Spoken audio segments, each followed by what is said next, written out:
അവർ കണ്ണുനീർ വാർത്തു കരഞ്ഞു. അവരുടെ സഹതാപ പ്രകടനം അവിടുത്തെ ആശ്വസിപ്പിച്ചു.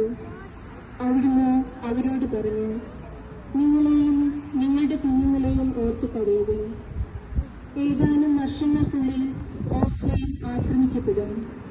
അവരും അവരുടെ കുട്ടികളും പട്ടിണി കിടന്ന് മരിക്കും. ആ സംഭവം അവിടുന്ന് പ്രവചിക്കുകയായിരുന്നു. അവിടുന്ന് സ്വയം മറന്ന് അവരെ ആശ്വസിപ്പിക്കുന്നു. വലിയവരുടെ സംഗീതമായ കർത്താവേ, ഞെരുക്കത്തിന്റെ കാലത്ത് ഞങ്ങളെ ആശ്വസിപ്പിക്കുന്ന ദൈവമേ, അങ്ങേ ദാരുണമായ പീഡകൾ ഓർത്ത് ഞങ്ങൾ ദുഃഖിക്കുന്നു. അവയ്ക്ക് കാരണമായി ഞങ്ങളുടെ പാപങ്ങളെ ഓർത്ത് കരയുവാനും ഭാവിയിൽ പരിശുദ്ധരായി ജീവിക്കുവാനും ഞങ്ങളെ അനുഗ്രഹിക്കണമേ.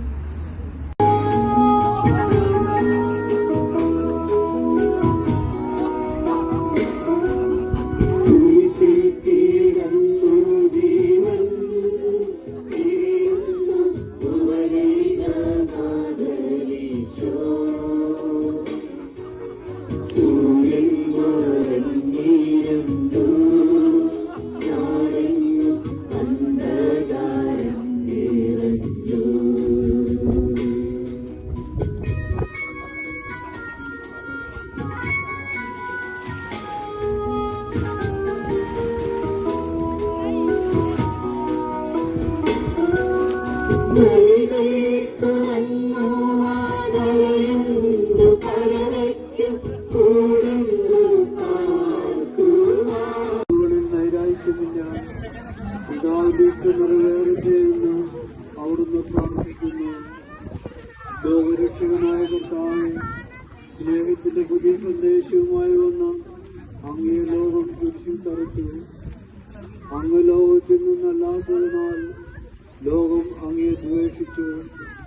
യജമാനേക്കാൾ വലിയ ഭൃത്യനില്ലെന്ന് അങ്ങ് അരുളി ചെയ്തിട്ടുണ്ടല്ലോ.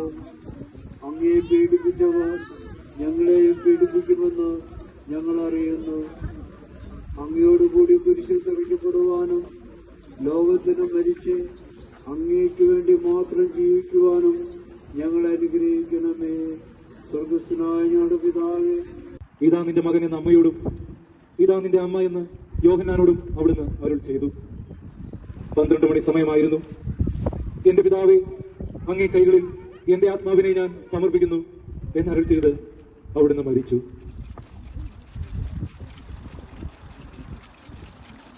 പെട്ടെന്ന് സൂര്യനിരുണ്ടു.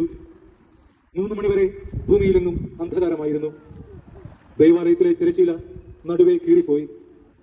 ഭൂമി ഇളകി, പാറകൾ പിളർന്നു, പ്രേതാലയങ്ങൾ തുറക്കപ്പെട്ടു. ശതാധിപൻ ഇതെല്ലാം കണ്ട് ദൈവത്തെ സ്തുതിച്ചുകൊണ്ട്